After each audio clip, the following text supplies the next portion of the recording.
Our next presentation, Virtual Learning Option Program for the 2021-2022 school year. Before I turn it over to Mrs. Aug and Mr. Crapo, I would just like to make a few comments. One is that we really do expect the majority of our students will choose the face-to-face option for next school year.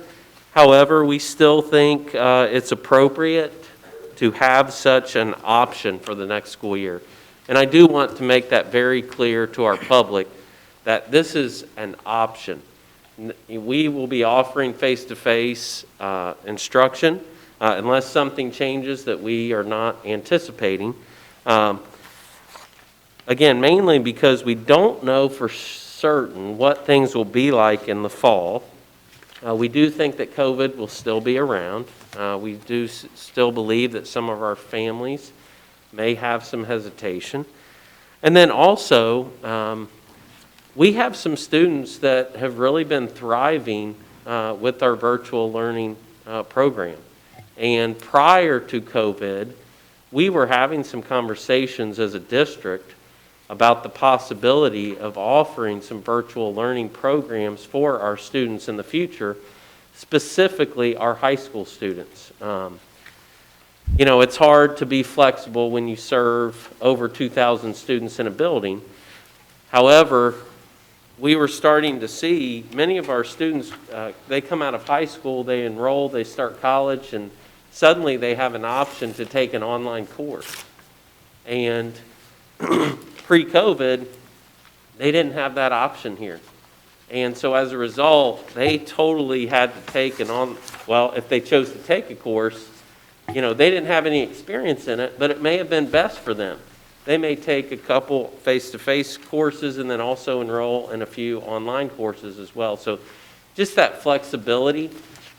We don't know what the future holds with this program. There's still some uncertainty, but we'd really like to get to a place where we have more flexibility, especially for our high school students, where they may say, I'd like to take these 4 courses face-to-face, and I'd like to take these 2 online.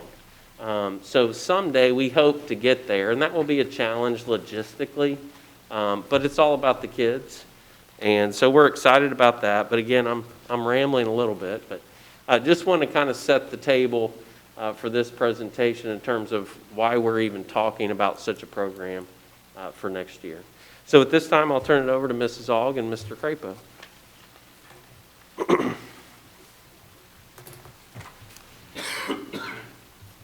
Thank you, Mr. Smith, Mr. Birding, members of the board. So we are here tonight to share an update on the virtual learning option for the 21-22 school year.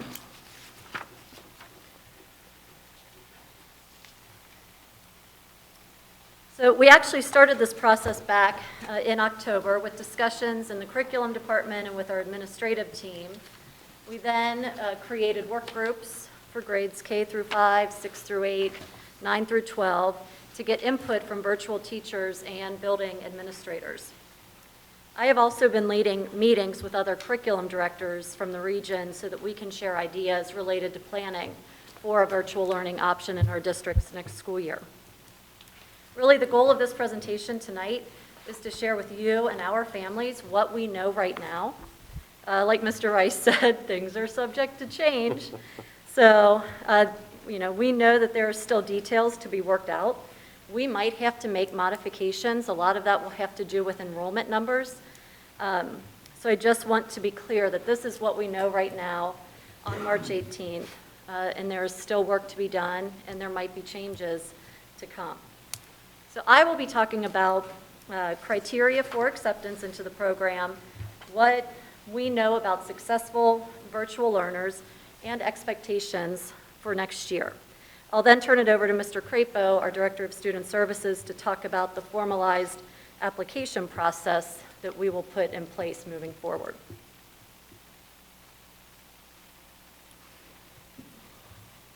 So first, let's just take a look, a quick overview of the program for next year. We have been planning for a K-12 option. Just a couple of important things to note here for our families. All of our face-to-face students will be face-to-face 5 days a week. next year. As you know, our 9 through 12 students currently have a remote learning day on Wednesday, and that will go away next school year. So I just want to make sure that everyone knows that our 9 through 12 students will return to a 5-day-a-week schedule, even though we will have a virtual learning option. Secondly, there will not be virtual preschool next year. We do currently offer that this year, but don't plan to do that next year, so that's a change. I also have to say, and I've said it once before, all of this comes with a caveat. Even though we have been planning for a K-12 option, we might not have enough interest. And so we might not be able to offer this at all grade levels. Although we like the idea of having options for our students, it might not be the fiscally responsible thing to do. So all of this is still under consideration as we wait for the enrollment numbers. So moving forward, enrollment in the virtual learning program is a 1-year commitment. You might remember that we had opportunities for students to request change of placement during the school year. And that was certainly flexibility that we wanted to give our families during this pandemic. But families should know, moving forward, this is a full year commitment. There will not be change of placement request opportunities, and all of that goes back to staffing. We need stability in our buildings and stability in our virtual learning program. Finally, students will have to meet and maintain certain criteria in order to be accepted into the program and to remain in the program. Again, this year was all about flexibility for students and parents. If we continue to have a virtual option moving forward, we want to make sure it's an exceptional educational experience for our students, and therefore we feel like we have to establish some guardrails and expectations within the program to ensure the best possible student outcomes.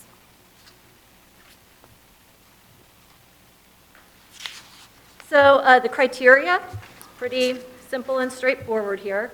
Students who wish to be accepted into the virtual learning option must have demonstrated satisfactory performance and attendance. Students in grades 9 through 12 must be on track for graduation, and they cannot be credit deficient. Additionally, students on IEPs must have met their specially designed instruction minutes in order to be accepted into the program. So one of the more fun things that we talked about in our VL work groups that I mentioned earlier were the characteristics of successful students. Like Mr. Smith said, some of our kids are finding a lot of success in this program. So our virtual teachers were able to help us understand what their most successful students were doing. And I thought it was important to share tonight so that if parents are trying to decide whether or not this is a good option for their child, they should consider these things. So we have found that successful students from our youngest to our oldest learners have some things in common. So they're self-motivated and able to work independently. They're organized and able to manage their time. They communicate effectively. They're problem solvers. They're persistent. They maintain good attendance. They attend scheduled classes and engage with their teachers and other students. Of course, they exhibit positive online behaviors, and they complete assignments and maintain passing grades. Along with this, we also discussed some of the successes and challenges we had this past year and used that to help us craft program expectations. This past year, our virtual learning option was mostly asynchronous, meaning students could do work anytime, anywhere. Next year, we see our program requiring more synchronous learning. That does not necessarily mean that kids are going to be on the computer all day. But students will be required to log in at various times during each regular school day, Monday through Friday. They might participate in things like direct instruction, small group instruction. They might do group projects, attend scheduled interactions with their teachers. Students unable to participate in these daily meetings and complete the required work will be counted absent per the state guidelines. Like their face-to-face peers, students should expect to have to complete work outside of that typical workday. They might have homework or projects that they need to work on, etc. We also learned that students need a learning partner at home, an adult who is available to actively help the student if needed. And this is especially true for our younger learners, so especially those students in grades K through 5. Next, students will be required to come into the school buildings for state and local testing. This is a very important piece of information. Any virtual student must come to the buildings and be physically present for this testing. We had some flexibility this year, but this is something we will not be able to compromise on moving forward. So any family enrolling in the program is committing to making sure their students are here on those established testing days. And then finally, students receiving special education services must participate in all specially designed instruction and or related services. So that's like occupational therapy, physical therapy, speech therapy, as required in their IEP.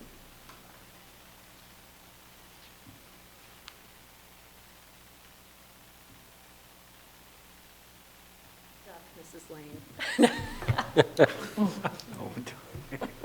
Keep moving. Oh, there you go. Oh.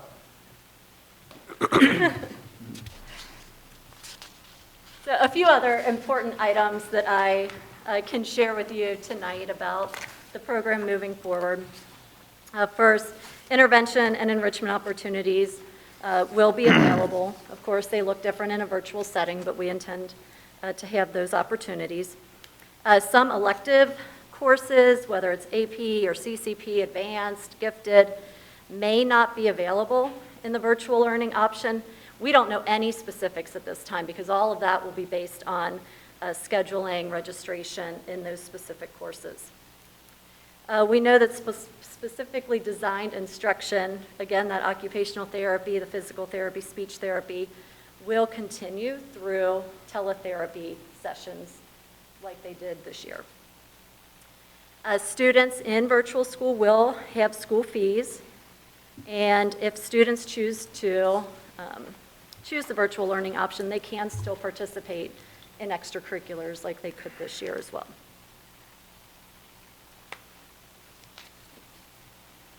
So just a couple of other things before I turn it over to Mr. Crapo.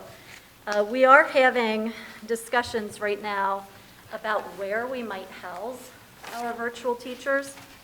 So right now, high school and middle school will likely remain in their buildings since we hope to build the virtual program into the master schedules at the middle school and high school. That's our goal. That's like our number one option. We'll see if that happens.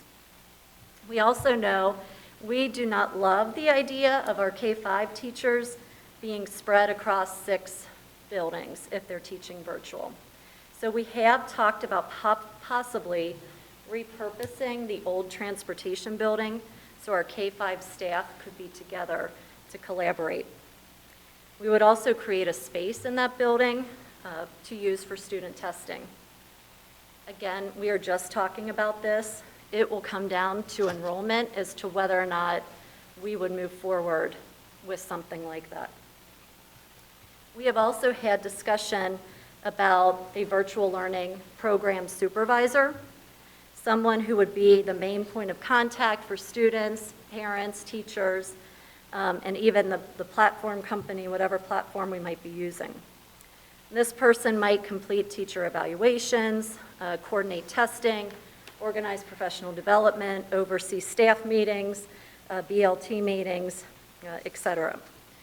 This is not an all-inclusive list. It's just some of the things that we would anticipate someone in this role doing. Additionally, depending on enrollment, we have even talked about making this person part-time virtual learning program supervisor and part-time preschool supervisor. You might remember that our preschool supervisor left at the end of last school year, and we did not refill that position, but divided up the responsibilities between Mrs. Gilbert, her team, and the building administrators. Those additional responsibilities are proving to be difficult to keep up with, and so that has kind of become part of that conversation that maybe this person could be, again, a part-time virtual supervisor, part-time preschool supervisor. So again, like I've said several times throughout the presentation, so much of this will be dictated by enrollment in the program. But we want to be transparent with those conversations that we've been having and where we are in our planning. So at this time, I will turn it over to Mr. Crapo. Thank you.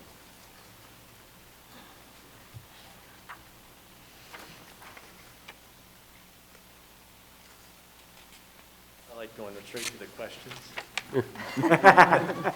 Good evening, members of the board. For the application process, we started this. We had to start with creating board policy. We had to get the team together, figure out the easiest way possible to get parents in the community to the location where they need to go. So we decided to keep everything online. So just like we did this last year, we are moving everything online. The community will go to the website under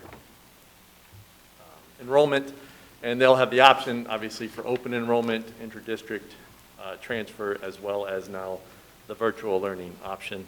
The deadline or the window to do this year is going to be April 5th to May 7th. In the board policy, we don't always keep April 5th to May 7th. We're going to open it up based on the first Monday or the last Friday in the months. But this year it's going to be April 5th to May 7th. Following that window, because not everybody may hit that window, you might move into the district past that deadline, we're going to keep that link open on the website through July 31st. After July 31st, though, that link will be removed, and we'll work with individuals or parents on an individual basis if we were to get a new enrollment, say in October, November, or whatnot. For this year, again, April 5th to May 7th, and then on a basis if we have openings available through July 31st.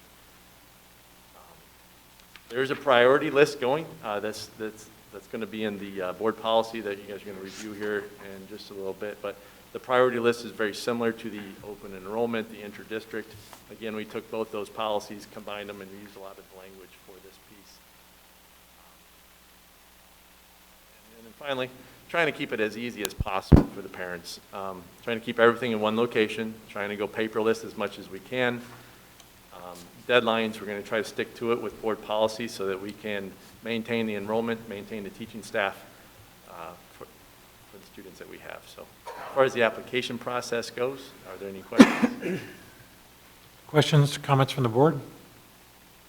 Some questions for Mrs. Mrs. Aug? Yes, thank you very much. Go ahead. All righty. You mentioned that you're going to need to provide space for student testing needs, and it's under other considerations. So you're considering the remodeling of the transportation building to house the K through 5 virtual learning teachers together. And I would like to just know if you have some information about how this is handled in other districts, other programs, because I would think that if it's a virtual program where our kids are learning virtually, then our teachers should also, be within that virtual environment too, where you'd have Zoom meetings where those teachers, teachers would collaborate. And I guess I'm a little surprised that we would want to have a building for the virtual program. If it's going to be virtual for the students, wouldn't it be virtual for the teachers as well? I mean, it's, keeping within that environment. I guess my response to that is we have to have a space for our teachers to come. Even this year, our virtual teachers, a lot of our virtual teachers, I would say the majority of them, still come to their classrooms in the building. Right. So, as teachers, I think we want that physical space. They don't need classroom-sized spaces to teach from. They still need access to, technology, whiteboards. Even our, elementary folks are, making videos using supplies and manipulatives and things like that. So, I understand what you're saying about shouldn't they live in the virtual world too, but there are so many things that they do for our students that they need to have access to. So the vision for that transportation building is really to create much smaller offices so that they can, maybe have like a green screen, like a green curtain behind them, so when they Zoom, they can have different backgrounds. They'll have bookshelves so they can keep all of their supplies and everything that they would need there. We talked about like dividing up classroom spaces too for that. So we had some other thoughts around creating a physical space. And then I think we've all experienced the Zoom fatigue. I mean, there is just something about being with your colleagues and collaborating. And that's really one of the reasons that we really don't like the idea of having, a first and second grade teacher at East doing virtual, and then maybe a third grade teacher at Compass, and a couple fourth grade teachers at Central, because they do have specific needs. Our virtual teachers do need special training. They have unique problems. They have, specific needs. And so we like the idea of having them together and not scattered across the district so that they can collaborate and then have access to the technology and the physical materials that they need to teach. Okay. I'm just concerned about, so a remodel of the transportation building. I mean, we've looked at the transportation building before with, different plans and such, and it was quite the undertaking to bring it up to where we wanted it. So I do have concerns there. But I understand that it's a good idea to bring them all together. It's just, we're now creating infrastructure, and bringing those costs that are associated in with that. So I have some concerns with that. Also, I'd like to understand currently, how are the tests monitored right now? It's, you're mentioning providing space for student testing needs. So as of right now, are the tests monitored in the virtual environment? So right now, students have to come in for state testing. So they have to report to our buildings. We're struggling with that. I'm just going to be very honest, to bring in our virtual learners and to have a testing schedule for them. So, and part of that problem is space. Where are we going to do this when we're bringing them into buildings where there are already other students present, and trying to create a quiet environment for them to test. So we have state tests that we give. Our MAP assessments that we give, we were able to administer those online or in a virtual setting this year. So the teacher would be in the Zoom room with the kids on Zoom who were taking the MAP assessment. Sometimes the environment that the kids were taking their test maybe wasn't the best. Some students may have been getting some help with their tests, and so, all of that affects the validity of that data that we're trying to get on our kids and to use to inform our instruction. So even, bringing them in for MAP testing, we feel like is very important. And then we give several other assessments. I'm not talking about bringing them in for a unit test. These would be significant testing events where we need a controlled environment in order to ensure the validity of the test. Okay. And so how many students are you anticipating will take advantage of the program, and how much, the space that we would possibly need? I'm just afraid that would be like pretty expensive. I could see that really becoming very voluminous and costly, just being honest there. I don't see a good way to control the cost with that. particularly if you're getting, say that you've got 400 kids that want to go in the virtual program. I mean, I have some concerns there. I think it's a great idea, but I think it could be very costly in going this route. Do you mean just the remodeling of the transportation building and whether or not that would be enough space for our tests? Space, yes, the space required, depending on the number of kids that would be in the program. It seems like that could be quite the task, and we're creating we're creating a different school within a school. We have Fairfield Academy, you know, we have things that we do there. We've always talked about having a virtual, Yeah, even Own it. before we opened or when we had discussions of opening the academy, we talked about, yeah, could we also have a virtual type school?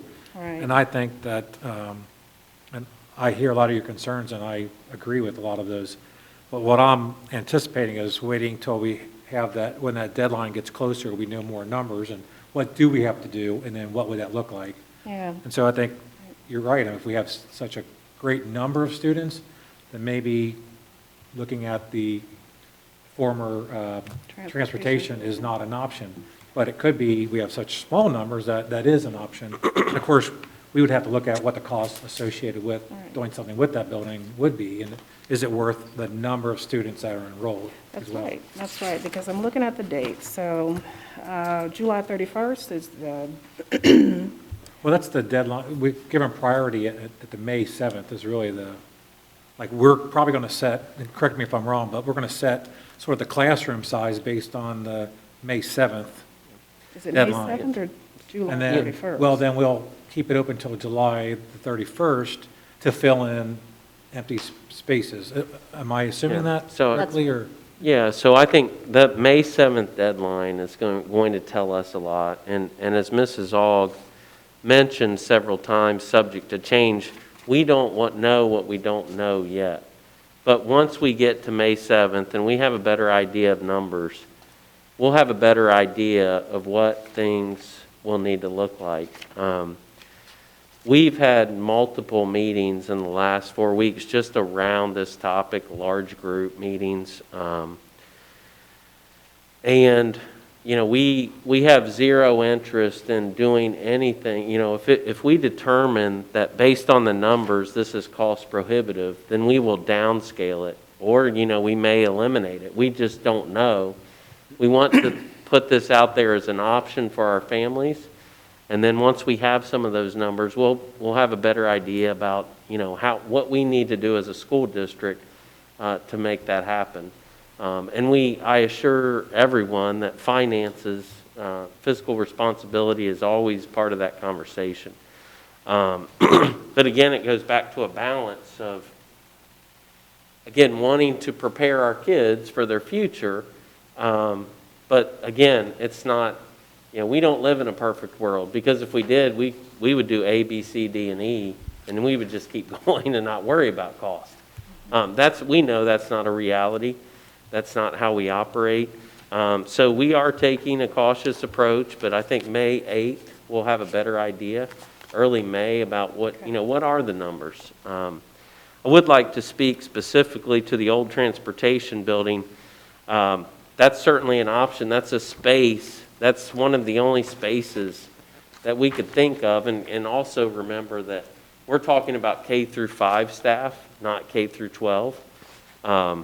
So that gives you an idea. And again, we don't know what those numbers will be, but we talked about some potential other sites. We kept coming back to that site because it's in one location. We see it as a positive, a huge benefit to have all of those educators in one place so that they can collaborate. They have colleagues. You know, they can do those types of things. But again, we'll see what those numbers are, and then we're kind of in the waiting stages right now. But in those meetings that have lasted for hours, you know, we're just brainstorming. Hey, what if, you know, could we do this? Could we do A? Could we utilize B? And so we'll see what those numbers are and go from there. Right. I'd just like to clarify something for, I'm sorry, Roger. Oh, go ahead. Clarify something just for the community. When we talk about the transportation building, it's a modular, Yes. it's not a brick and mortar building. Right. So I want to be clear that we're not just having an empty building sitting there. It is a modular trailer, basically, that does have electric and heat and air conditioning and plumbing. But yes. I just wanted to clarify that we wouldn't need a building that could house all of our students at once. We would schedule testing so different groups would come in at different times, different days, different weeks. So we would really only need a classroom or two for the testing. We're not talking about bringing 400 people in at one time to test. It would be a classroom or two. So even for state testing? Okay. How many kids do we have, K through 5, that are actually in the virtual program right now? Oh, right now. Right now, I think we're around 900. This is where we're struggling right now. I can give you a better example. So we put out an interest survey not too long ago just to see, hey, this is what we're thinking of. Here are some changes we might make. What is the interest? We had 1,500 responses to that survey. About 700 of those were K through 5, maybe about 400 for middle school. So right now, in the past few weeks, our middle schools have been scheduling. And part of scheduling has been, they have a little box on their scheduling sheet that says, I would want to do virtual learning next school year. So right now, and that schedule, all of the sheets were supposed to be due on Friday, but they're middle schoolers. We're still waiting for a few more, but there are about 50 students across both of our middle schools who indicated interest on these scheduling forms. So we have this interest survey that we put out that would have indicated hundreds of kids are interested in, coming to or using virtual next year. But that is not playing out in the actual scheduling process. And that is what is just causing us to kind of spin our wheels, and we don't know exactly what things will look like. We're just trying to plan for every possible scenario going into next year, and eventually it'll crystallize, and I see that happening after May 7th, and once these applications come through. So, Yeah. Okay. So 900 is just because of the pandemic. We've got that many kids in, but you're anticipating somewhere around 100 possibly. yeah, maybe across our elementaries.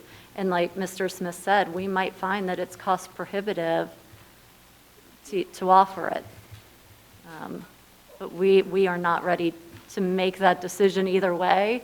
It's just very difficult right now because we're trying to plan for so many, different outcomes. And like Mr. Smith said, we've met for hours and hours. I was just in a meeting today that had nothing to do, well, it wasn't supposed to have anything to do with virtual learning, and it ended with virtual learning because we're all stressed. Like, what does this mean for staffing? What does this mean for scheduling? What does this mean?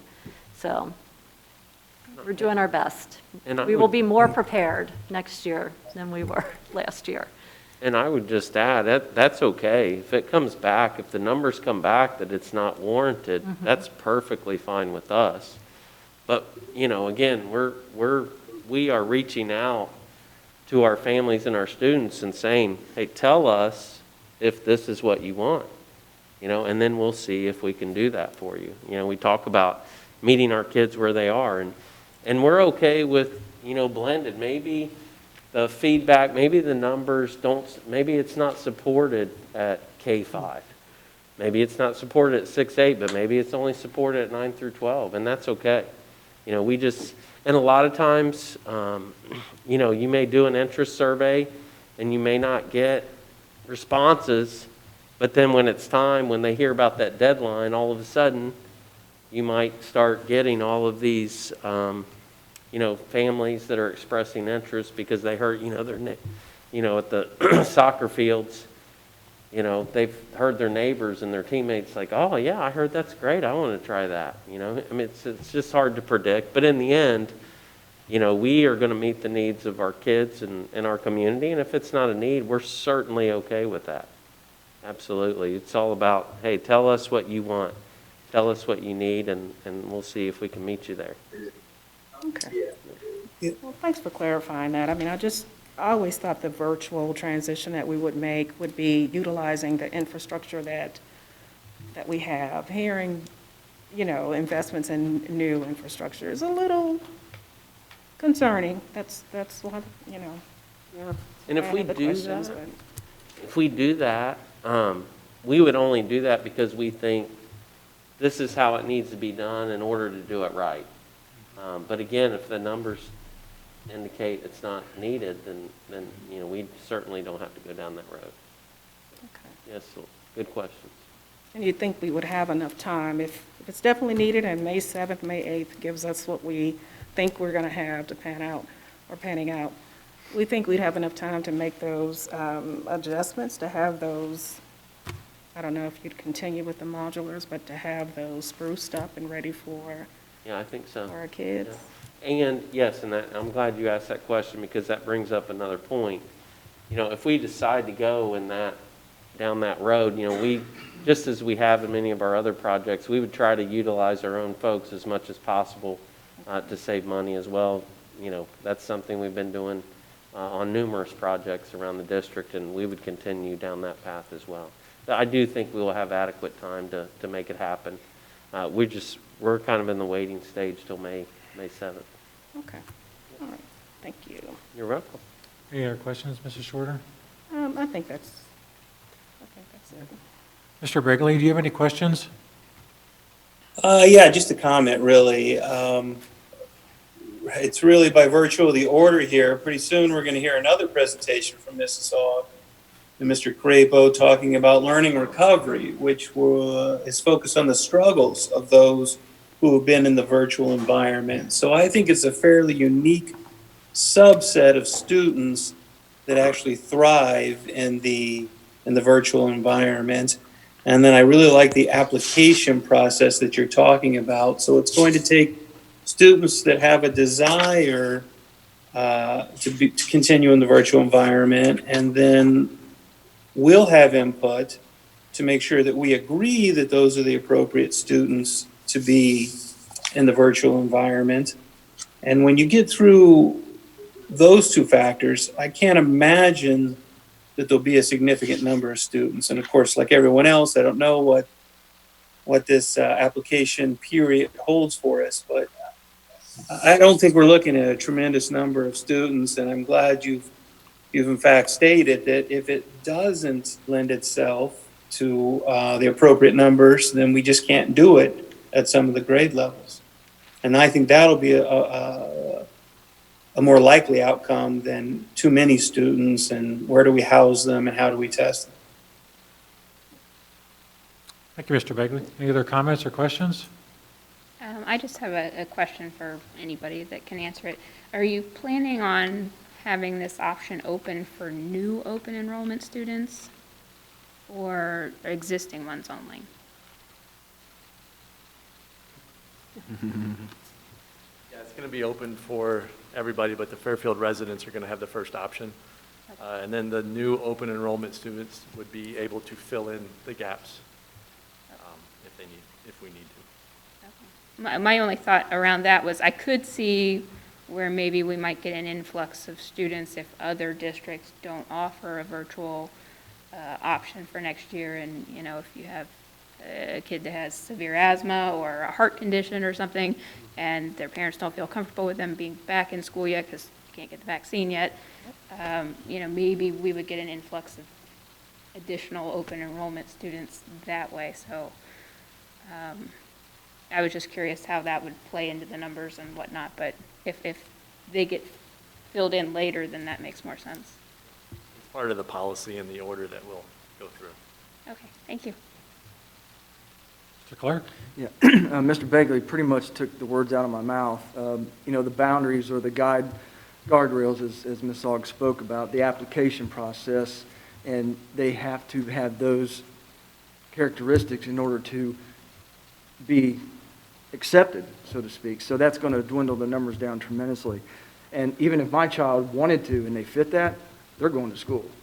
So I think there's not going to be as many as maybe we think. And I think talking those numbers through that you did, and Ms. Shorter, after we recalibrated what Mr. Smith said and brought those down, I think it's going to be not as many as maybe it sounded like, but knowing that May 7th deadline gives us that point. And thank you for bringing up that modular transportation building, because honestly was scratching my head thinking, where is that? Where is that? So it's a much smaller space than what I had in my brain, but I really think it's going to be a lot less, because a lot of parents are not going to want their kids staying at home.